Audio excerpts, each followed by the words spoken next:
امام مالک، شافعی اور صاحبین جو ہیں وہ اس کو سنت مانتے ہیں۔ اب لیجیے امام مالک اور امام شافعی اور صاحبین بھی، صاحبین سے مراد امام محمد امام قاضی یوسف ہیں، تو حنفی فقہ بھی، تو تینوں فقہ تو سنت سے آگے نہیں جاتے۔ تو یہ بات جو ہے اب مجھے یہ کہنے میں باک نہیں ہے کہ یہ فتویٰ زیادہ تر اقتصادی نوعیت رکھتا ہے۔ وجوب کا جو فتویٰ ہے نا یہ اقتصادی نوعیت رکھتا ہے، یہ فتویٰ بربنائے دلائل نہیں ہے۔ احناف پیسے قاضی ابو یوسف اور امام محمد، امام شافعی، امام مالک، یہ لوگ سنتی مانتے ہیں، اور سنتی کا اس کا درجہ ہے۔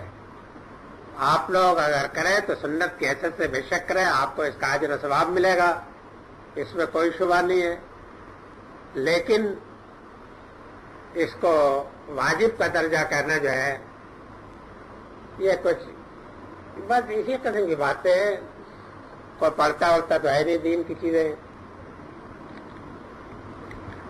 بہت مشکل چیز ہے۔ دین کا بہت گہرا مطالعہ کرنا چاہیے، برابر پڑھتے رہنا چاہیے، اور اب دین کا فہم جو ہے اور بھی مشکل ہوتا جا رہا ہے۔ اس کی وجہ ہے کہ دین کا معاملہ بازیگروں اور اخباروں کے ہاتھ میں چلا گیا ہے۔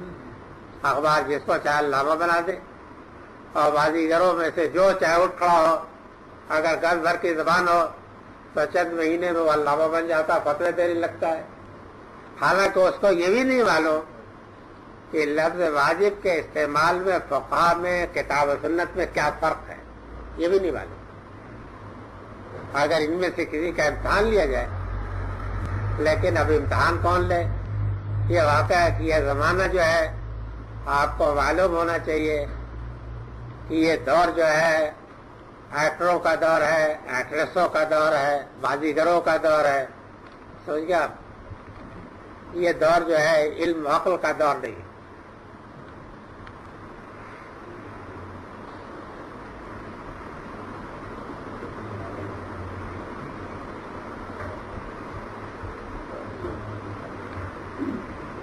گزشتہ شب درس حدیث میں یہ بات علم میں آئی کہ قضاء حاجت کو روک کر نماز پڑھنا درست نہیں، مگر یہ بعض لوگوں کو گیس کی بیماری ہوتی ہے جس کی وجہ سے وہ اپنا وضو زیادہ دیر تک قائم نہیں رکھ سکتے، اللہ کی زبردستی روکا جائے، تو اس بارے میں کیا حکم ہے؟ یہ مریض کا معاملہ تو ہمیشہ الگ ہوتا ہے، عام ضابطے کے تحت اس کو نہیں رکھتے۔ مریض کا ایک الگ معاملہ ہے، اس کو اس کے مرض کے لحاظ سے رخصت ہوتی ہے، اجازت ہوتی ہے، سمجھ گیا؟ وہ اگر یہ اس سے اعتراض کرنا چاہے کہ کسی ایسے امام صاحب کے پیچھے نماز نہ پڑھے جو بڑی لمبی پڑھتے ہوں، تو یہ بھی کر سکتا ہے، وہ اپنی مختصر نماز الگ بھی پڑھ سکتا ہے، یہ بھی کر سکتا ہے، یہ کوئی اس کی شریعت میں اس پر کوئی پابندی نہیں ہے۔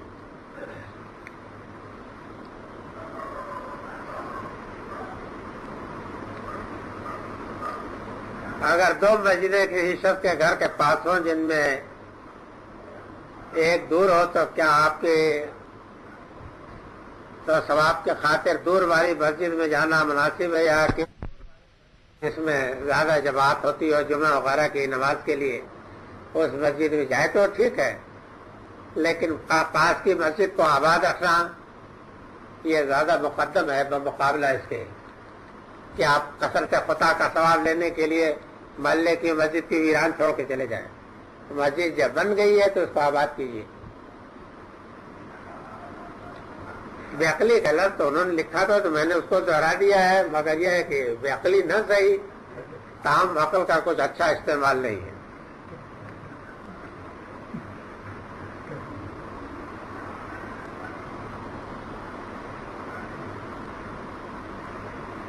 مولانا محترم ایک اور متعلقہ سوال ہے، شکر ہے کہ خیر متعلق سوال تسلیم کر لیا کہ اب تعلیمی اداروں میں کئی دینی تنظیمیں میدان میں آ چکی ہیں، آپ یہ فرمائیں کہ کن کا کام عین دین ہے یا اس کے نزدیک تر ہے؟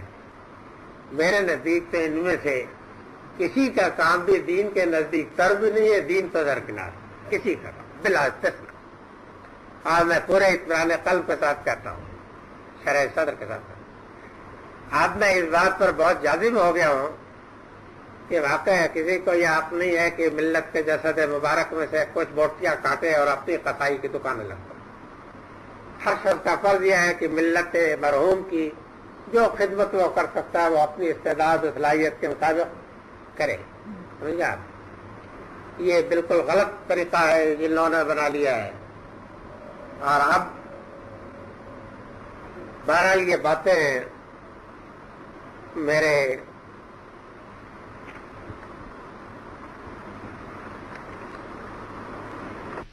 تصوف اور صوفیزم پر ایک بہت بڑا طبقہ ایمان رکھتا ہے، اور اس میں ایسے اشخاص بھی بہت بڑی تعداد میں جن کا ادراک قرآن و حدیث کا اپنی جگہ مسلمہ ہے۔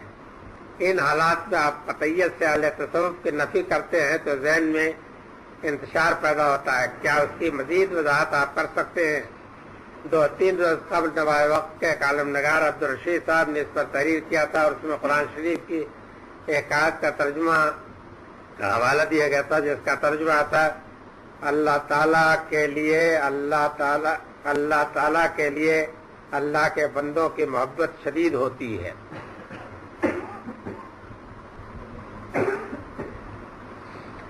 میں تصوف کے متعلق جو بات کہتا ہوں یہ ہے کہ آپ قرآن و حدیث کی کسوٹی پر پرکھ کر کے یہ کسی چیز کو مان سکتے ہیں۔ اگر اس اصول سے آپ کا اختلاف نہیں ہے تو پھر میرے اور آپ کے درمیان کوئی اختلاف نہیں پیدا ہوتا۔ باقی رہ گیا کہ کوئی شک بھی ہو تصوف کے لوگوں میں، مثلا شاہ اللہ صاحب ہے، بڑے ذی علم آدمی ہیں، غزالی بھی بڑے شعراء آفاق آدمی ہیں، سمجھ گیا؟ لیکن شعراء آفاق ہونا اور یہ سب کچھ صحیح اپنی جگہ پر، بات تو ان کی بھی کسوٹی پر پرکھی جائے گی کہ نہیں کہیں؟ غزالی کی بات بھی تو کسوٹی پرکھی جائے گی۔ اگر غزالی کی بات پر کسوٹی پر نہیں پرکھی جائے گی تو میں آپ کو کتنی باتیں ابھی آپ کو بتا سکتا ہوں کہ آپ انکار کریں گے کہ یہ بات تو دین کی نہیں ہو سکتی، اور غزالی نے لکھی ہے۔ اسی طریقہ سے شاہ اللہ کی بات بھی میں مانتا ہوں کہ شاہ اللہ صاحب بہت علم آدمی ہیں، لیکن ان کی بات بھی وہ اگر میں آپ کو بتاؤں تو آپ کہیں گے کہ واقعی یہ بات تو الہام ربانی نہیں ہو سکتا، اسے الہام شیطانی ہے۔ درحال کہ شاہ صاحب اس کو الہام ربانی مانتے، میں کہتا ہوں کہ الہام شیطانی ہے، یہ ربانی نہیں ہو سکتا۔ تو وجہ کیا ہے؟ وجہ یہ ہے کہ شاہ صاحب شاہ ٹھاوی ہیں اور کوئی پیغمبر تو نہیں ہے، معصوم تو نہیں۔ یہ آپ کو معلوم ہونا چاہیے کہ شاہ صاحب غزالی صاحب تو خیر بات کے لوگ ہیں، میں ان سے بڑا ابو حنیفہ کو مانتا ہوں، ان سے بڑا امام مالک کو بھی مانتا ہوں، امام شافعی کو بھی مانتا ہوں، ان لوگوں کو مانتا ہوں۔ لیکن ان اماموں نے تو یہی کہا نا کہ ہماری کوئی بات مجرد اس بنیاد پر آپ نہ مان لیں کہ ہم نے کہی ہے، بلکہ دلیل کی بنا پر۔ تو عالم کے لیے تو یہ بات واضح ہو گئی کہ عالم کا تو یہ فرض ہے۔ میں اپنے آپ کو غلط فہمی کہی ہے لیکن عالم سمجھتا ہوں، تو میرے لیے تو گنجائش نہیں ہے۔ آپ کے متعلق میں یہ بات کہتا ہوں کہ آپ اس عالم پر اعتبار کریں، اگر آپ کے پاس علم نہیں ہے تو اس عالم پر اعتبار کریں کہ جس عالم کے متعلق آپ یہ اعتماد ہو کہ دین باز نہیں، سمجھا؟ گھر پر زبانی لیے نہیں پھرتا ہے، بلکہ واقع ہے کہ دیندار آدمی ہے۔ دیندار آدمی اپنے عمل سے پہچانا جاتا ہے، بازیگر بھی پہچان لیا جاتا ہے۔ تو آپ لوگ اللہ تعالیٰ کے فضل سے اتنی عقل رکھتے ہیں، یہ فیصلہ کر سکتے ہیں کہ اس آدمی سے پوچھنا چاہیے، اس آدمی سے نہیں پوچھنا۔ باقی رہے گا کہ میرے لیے تو کوئی امکان نہیں ہے کہ میں کسی بات کو مجرد بنیاد پہ مانوں کہ سہروردی نے یہ کہی ہے یا چشتی نے یہ کہی۔ مثلاً وحدت الوجود میرے نزدیک شرک ہے، اور تمام صوفی اس پر متفق ہیں۔ تصور شیخ جو ہے میرے نزدیک شرک ہے، شرک ہے بالکل، اور یہ سب صوفی مانتے ہیں۔ سمجھے آپ؟ یہ واقعہ ہے کہ تصوف میں علم کا ذریعہ اصل میں کشف ہے، الہام ہے، قرآن و حدیث نہیں. قرآن و حدیث نہیں ان کا علم کا ذریعہ. ہمارے یہاں علم کا ذریعہ قرآن و حدیث ہے. ہم اس کے سوا کسی کا کشف ہو، کسی کا الہام ہو، اگر قرآن کے خلاف ہوگا تو ہم اس پر تھوک دیں گے، کسی کا بھی ہو. میں نے کسی چھوٹے آدمی پہ تو نہیں لکھا ہے. شاہ اللہ جن کو میں بہت بڑا آدمی مانتا ہوں، میں نے ان کے متعلق کر کے نفس میں لکھا ہے کہ شاہ صاحب نے یہ الہام کا جو الہام ربانی کیسے ذکر کیا، یہ الہام شیطانی. تو ایک چیز تو چھوڑ دیجئے، بہرحال ہم کو اور آپ کو قرآن مجید کو اور سنت کو کسوٹی باندھنا ضروری ہے. تب یہ ہے کہ بڑے بڑے لوگ ہوں گے، بڑے بڑے لوگوں کے متعلق بھی یاد رکھیے کہ میرے نزدیک بڑا آدمی وہ ہے کہ جس کو کتاب و سنت کا علم ہو.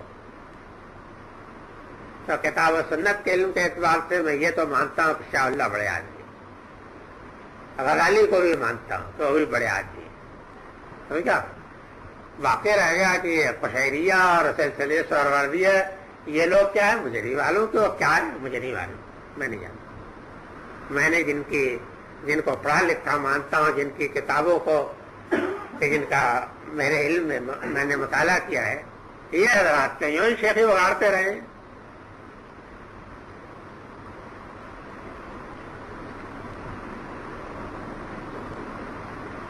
اسلام میں حدیث کو نہ ماننے والوں کا کیا مقام ہے؟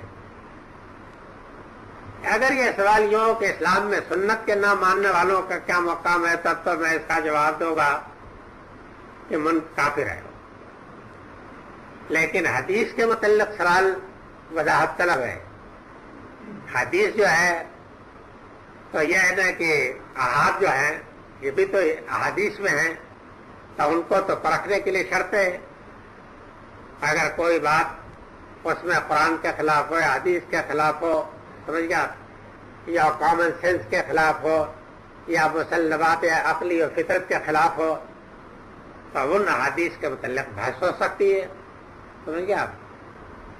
تو حدیث کے متعلق انکار کرنے والا جو ہے یہ دیکھا جائے گا کہ وہ کس طریقے کے حدیثوں کا. یہاں جو منکرین حدیث ہے وہ منکرین حدیث ہی نہیں ہے، منکرین سنت ہے. یہ مشکل ہے. وہ سنت کا انکار کرتے ہیں، اور یہ غلطی ہمارے مولوی حضرات کی ہے، انہوں نے سنت و حدیث کو ایک چیز بنا دیا ہے. سنن جتنے ہیں یہ تو جیسے قرآن ثابت ہے اسی طریقہ سے سنت ثابت. آپ ظہر کی نماز 4 رکعت پڑھتے ہیں، آپ سری پڑھتے ہیں، گہری نہیں پڑھ سکتے. سمجھ گیا. اس سے پہلے کوئی سنتیں آپ پڑھتے ہیں، عصر کی نماز ایک خاص وقت پہ پڑھتے ہیں، عشاء کی نماز ایک خاص وقت پڑھتے ہیں. یہ سب جو ہے حدیثیں نہیں ہیں، یہ تو سنن ہے. یہ تو اسی طریقے ثابت ہے جیسے قرآن ثابت ہے. اس میں کوئی فرق نہیں. اس کا منکر قطعی کافر ہے. باقی رہ گیا کہ حدیث کے متعلق، اب حدیث تو یہ بھی ہے کہ شیخ فرجمو البتہ، اس میں یہ ہے کہ یہ قرآن مجید کی آیت ہے. یہ اس کو کہتے ہیں کہ شیخ و شیخ فرجموہما البتہ، یہ قرآن کی آیت ہے. میں یہ کہتا کہ جھوٹ، بدترین جھوٹ، لغو جھوٹ، اس سے بڑا جھوٹ کوئی. قرآن کی کوئی آیت قرآن سے الگ نہیں، سب قرآن کی. آپ کہتے ہیں حدیث ہے، میں اس کا انکار کرتا ہوں. آپ کافر کہنا چاہتے ہو کہو، مجھے ایسے کافر مسلم کی کوئی پرواہ نہیں. تو یہ یاد رکھیے کہ سنت کا منکر تو لارائب کافر ہے. حدیث کے متعلق اگر حدیث ثابت ہے، قرآن کے مطابق ہے، کوئی ایسی بات نہیں ہے کہ جو شبہ پیدا کرنے والی ہو، تو اس حدیث کو ماننا واجب ہے. ٹھیک ہے. لیکن اگر حدیث یوں ہی ہے جیسے کہ یہ حدیث ہے، یا یہ ہے کہ حضرت ابراہیم 3 جھوٹ بولے، حضرت موسیٰ نے حضرت ان کو کیا نام ہے ملک الموت کو تھپڑ مار دیا. سمجھ گیا. اس قسم کی جو حدیثیں ہیں، یہ حدیثیں ماننا جو ہے بالکل عقل عام کی نفی ہے.